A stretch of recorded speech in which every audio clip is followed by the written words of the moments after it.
आप अपने जिंदगी को संपत्ति मानो और जिंदगी में एक एक सेकंड आपका फिक्स होना चाहिए। प्रातः काल सूर्योदय के पहले उठो। आज की कथा हम बता रहे हैं ना, अगर जिंदगी बढ़िया जीना है तो सुनो और इसे बार बार सुनना। जिंदगी में आप सूर्योदय के पहले उठो। आप अपने मकान पर कितने भी घोड़े दौड़ने वाली चित्र लगा लो, आपकी जिंदगी में दौड़ नहीं आएगी। जब तक सूर्योदय के पहले नहीं उठोगे तब तक आपकी जिंदगी दौड़ेगी नहीं। उगता हुआ सूर्य का चित्र लगाने से, टोटका करने से आपके जिंदगी में उजाला नहीं आएगा।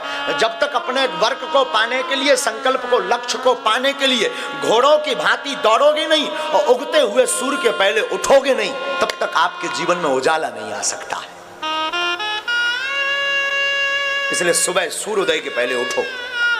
उठ करके सबसे पहले आप अपने दोनों हाथ लो ऐसे, और ऐसे हाथों को दर्शन करो। ऐसे प्रातः काल उठे, ऐसे मलो और ऐसे दर्शन करो। कराग्रे वसते लक्ष्मी, कर मध्य तु सरस्वती, कर मूले तु गोविंदा, प्रभाते कर दर्शनम। प्रातः काल आप अपने हाथों की रेखाओं को देखो, मल करके अपने नेत्रों में लगाओ। सबसे पहले भूमि मां को प्रणाम करो, पैर नीचे रखने के पहले। ये पुरानी परंपरा है, क्योंकि भूमि पर कितना भार नहीं। धरती हमारी मां है, धरती खदान है, रत्न देती है, अन्न देती है, हमको रखती है। तो भूमि को प्रणाम करो। इसके बाद उठ करके अगर स्नान कर सको तो बहुत अच्छा, स्नान करो, सूर्य भगवान को अर्घ दो। सूर्य इस संसार के जागृत देवता है, प्रत्यक्ष देवता है। और सूर्य को अर्घ देने से वैज्ञानिक तथ्य भी है कि विटामिन डी की कमी नहीं होती। तो आप सूर्य भगवान को अर्घ दो। इसके बाद अपने इष्ट को, माता पिता को प्रणाम करने के बाद, गुरु को प्रणाम करने के बाद अपने इष्ट के लिए हनुमान चालीसा, दुर्गा चालीसा, काली चालीसा, भैरव चालीसा, जो भी आप पढ़ते हो पढ़ो। गुरु माला मंत्र ले रखा तो माला लो और मंत्र जाप करो। आपके बज गए 8 बजे कुछ भगवान को प्रसाद लगाओ और फिर खुद कुछ पाओ, योग व्यायाम आदि करके कुछ पाओ, टहलो। इसके बाद लगभग 10-11 बज गए, आप अपने काम के लक्ष्य पर ध्यान। आपका प्रश्न होगा महाराज फिर भजन और तो नहीं करना होगा? करना होगा। अब कैसे भजन करना? अगर आप बिजनेसमैन हैं, अगर आप नौकरी करते हैं तो ऐसे भजन करो। अगर आप खेती करते हैं तो ऐसे भजन करो। 10 बजे निकल गए अपने बिजनेस के लिए, अपनी दुकान के लिए, आप अपने नौकरी के लिए, तो जाते जाते गाड़ी चला रहे ना तो फिल्मी गाना मत बजाओ, न गाओ। हम अक्सर देखते हैं फलाना बदनाम हुआ ठिकाने के लिए नक कटा, ये मत लगाओ। उसकी जगह गाड़ी उठाओ, भजन लगाओ। राम नाम जो गुरु मंत्र है वो मन ही मन जप करना प्रारंभ करो। चलते फिरते, उठते बैठते, श्वास को व्यर्थ मत गवाओ। कोई काम कर रहे, माताएं घर पे रहती हैं, रोटी बना रही, रोटी बनाओ। एक रोटी बनाई, सीताराम, तवे पर रखो सीताराम, चूल्हे में लगाओ सीताराम, बर्तन में रखो सीताराम। 4 बार सीताराम का जाप भी हो गया और एक रोटी तैयार भी हो गई। फिर वो रोटी खाना नहीं, फिर वो रोटी प्रसाद बन जाएगी और प्रसाद जो भी पाएगा प्रभु को पा जाएगा।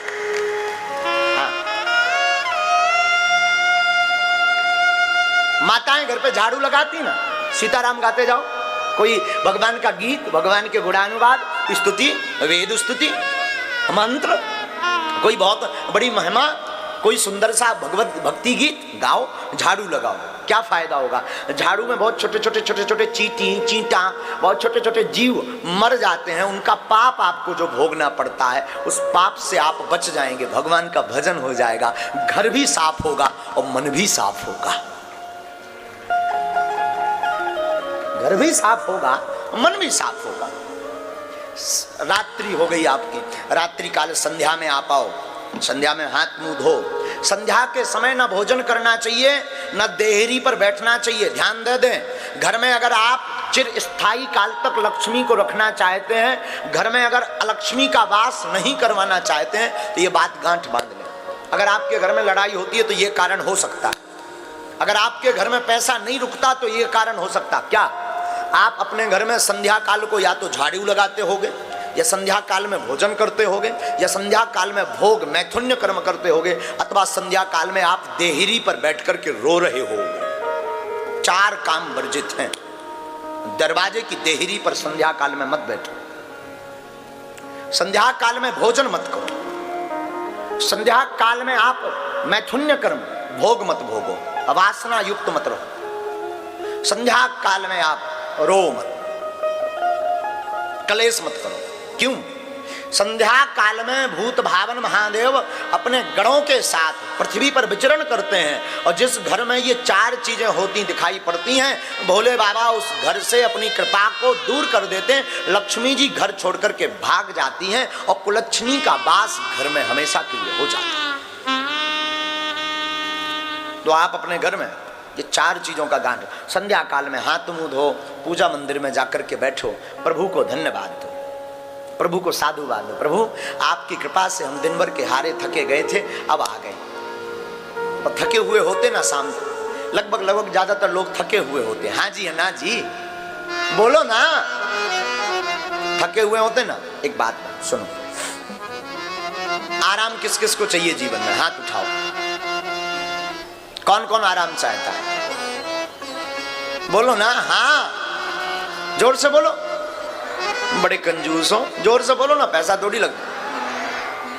अच्छा, आप आराम चाहते ना, आराम की तलब है तो एक काम कर, आपको अगर आराम की तलब है, एक काम कर, आ राम की शरण में राम राम कर।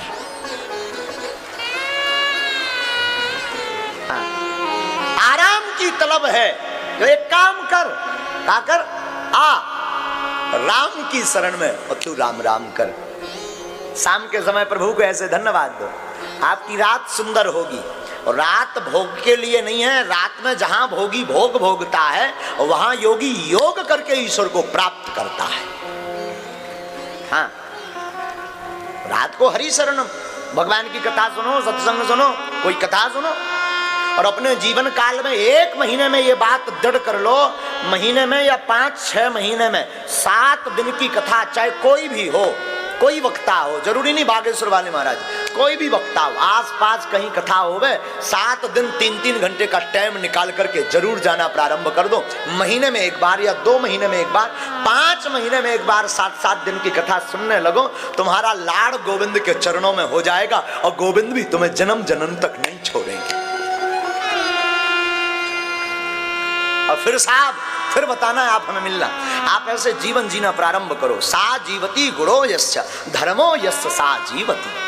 फिर आप बताना आपकी जितनी जिंदगी कितनी खुशबूमय, आपकी जिंदगी में कितना आनंद है, आपकी जिंदगी में कितनी ऊर्जा है। लोग हमसे पूछते हैं, कई बार बहुत बड़े योगियों से भी पूछते हैं, महाराज जी आप थकते नहीं, आप इतना काम करते, इतना बोलते, दरबार कथा, फिर दरबार, फिर रात को जगना, फिर बात करना, फिर पूजा, फिर पाठ, फिर दरबार, फिर कथा, ये कैसे? हम कहते हैं ना, क्या कहते हैं भगवान को? क्या कहते? कोट सूर्य सम प्रभा। क्या कहते भगवान को? भगवान करोड़ों सूर्यों के समान तेजमय हैं। उन भगवान की आनंद में हम डूबे रहते तो वो परमात्मा अपनी ऊर्जा हमें भेजते रहते हैं। आपका जीवन एकदम प्रसन्नमय होगा, आपको क्रोध नहीं आएगा, आपके जीवन में क्लेश नहीं होगा, आपके जीवन में सामंजस्य होगा, आपका जीवन नॉर्मल होगा, आपका जीवन में आप जो ऊंचाइयां प्राप्त करना चाहेंगे ना, वो ऊंचाइयां प्राप्त कर जाएंगे। Life is money. आप अपने जीवन में अपनी जिंदगी को संपत्ति मानो और जिंदगी का एक एक पल व्यर्थ मत गवाओ।